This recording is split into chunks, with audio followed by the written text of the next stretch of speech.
Hello friends, good morning. Rudra Avantika part 12. Rudra, hey Avantika, అక్కడే ఉన్నావేంటి, రా అని అంటాడు. అవంతిక లోపలికి వచ్చి, సార్ మీరు చాలా బాగున్నారు ఈ డ్రెస్లో అంటుంది. రుద్ర థ్యాంక్స్ అని, నువ్వేమైనా తక్కువ, చూడు ఆఫీస్ మొత్తం నిన్ను ఎలా చూస్తున్నారో అని అంటాడు. అవంతిక చుట్టూ చూస్తుంది. అందరూ అవంతికనే చూస్తూ ఉంటారు.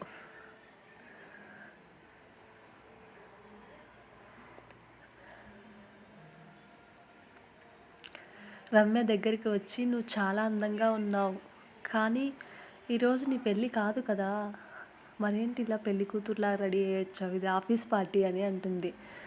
అవంతిక నవ్వి, మేము ఫంక్షన్ అంటే ఇలానే వస్తాము అని అంటుంది. రుద్ర అవంతిక ఇలా రా అని పిలుస్తాడు. సారీ ఫ్రెండ్స్, కొంచెం కోల్డ్ కాఫ్ ఉంది, ఏమనుకోద్దండి.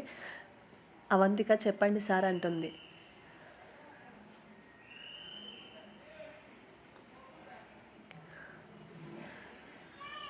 రుద్ర నా క్యాబిన్లో పని ఉంది అని అంటాడు. అవంతిక సరే సార్ రండి అని వెళ్తుంది. రుద్ర అవంతికని అలాగే చూస్తూ అవంతిక కళ్ళల్లో అలాగే చూస్తూ వెళ్తాడు. అవంతిక కళ్ళల్లో కాటిక తీసి చెవి దగ్గర పెడతాడు. అవంతిక షాక్ అయినా,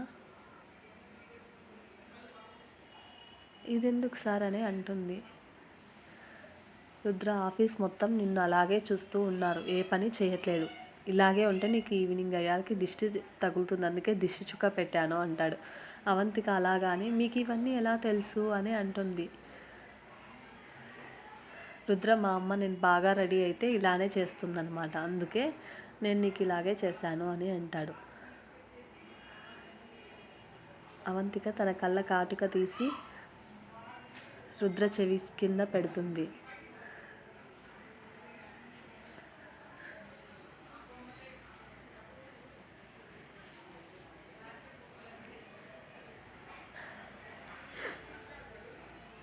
రుద్ర నాకెందుకు అంటాడు. అవంతిక మీరెందుకు పెట్టారో నేను కూడా అందుకే పెట్టాను అని అంటుంది. రుద్ర సరే పద అని గెస్ట్ని రిసీవ్ చేసుకుంటూ అన్నీ చూస్తూ ఉంటాడు. అవంతిక రమ్యతో మాట్లాడుతూ ఉంటుంది. మధ్య మధ్యలో రుద్రకి సహాయం చేస్తూ ఉంటుంది.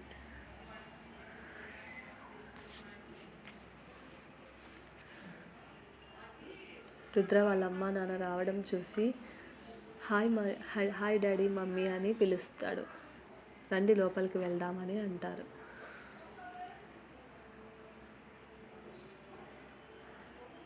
అవంతిక హాయ్ అమ్మ ఎలా ఉన్నారు అని అడుగుతుంది.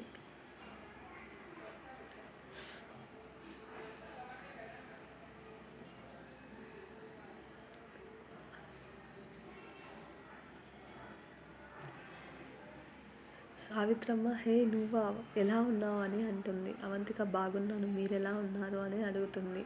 సావిత్రమ్మ బాగున్నామని, ఇంతకీ నీ పేరేంటి అని అంటుంది. రుద్రమ్మ అవంతిక తన పేరు అని చెప్తాడు.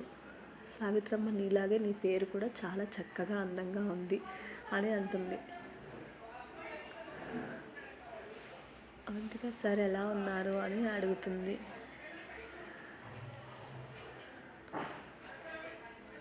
సార్ ఎలా ఉన్నారు మీరు అంటుంది. ఆనంద్ వర్మ బాగున్నాను అవంతిక, పద లోపలికి వెళ్దామని రండి అంటాడు. రుద్ర అవంతికతో బాగా కలిసిపోయి వచ్చిన గెస్ట్లని పిలుస్తారు. ఆనంద్ వర్మ అది గమనించి, రుద్రకి ఈ అమ్మాయి మీద చాలా ఇంట్రెస్ట్ ఉన్నట్లుంది అని అనుకుంటూ ఉంటాడు.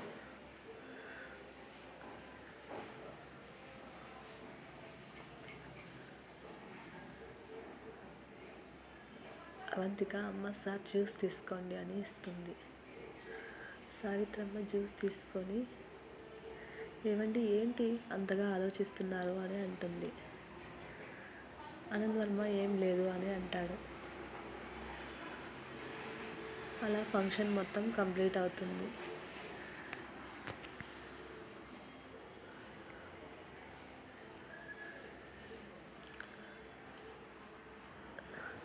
రమ్య సార్ నేను వెళ్తాను, స్టాఫ్ మొత్తం వెళ్ళిపోయారు అని అంటుంది.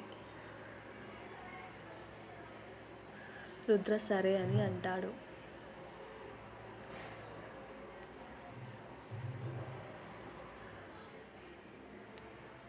అవంతిక అన్నీ సర్ది అక్కడే ఉంటుంది. ఇది ఫ్రెండ్స్ రుద్ర అవంతిక పార్ట్ 1. దీంట్లో ఇంకా అంటే ఇంకా కొంచెం ఉంది. కాకపోతే నాకు దీంట్లో కన్వర్ట్ చేసేకి చాలా కష్టం అవుతుంది. అందుకే కొద్దిగా ఇచ్చాను. నెక్స్ట్ అప్డేట్లో ఇంకా కొంచెం ఇస్తాను దీనికి కంటిన్యూయేషన్. ఓకే ఫ్రెండ్స్, నా స్టోరీ కనుక మీకు నచ్చితే లైక్ చేసి, షేర్ చేసి, సబ్స్క్రైబ్ చేసి, మీ సపోర్ట్ అలాగే మీ మీ వాల్యుబుల్ టైం నా కోసం స్పెండ్ చేస్తున్నందుకు చాలా థ్యాంక్స్ ఫ్రెండ్స్. మీరు ఎలాగైనా నాకు సపోర్ట్ చేయండి. చాలా థ్యాంక్స్. చాలా ఇప్పటి వరకు సపోర్ట్ చేసిన అందరికీ చాలా thanks friends. Thank you so much.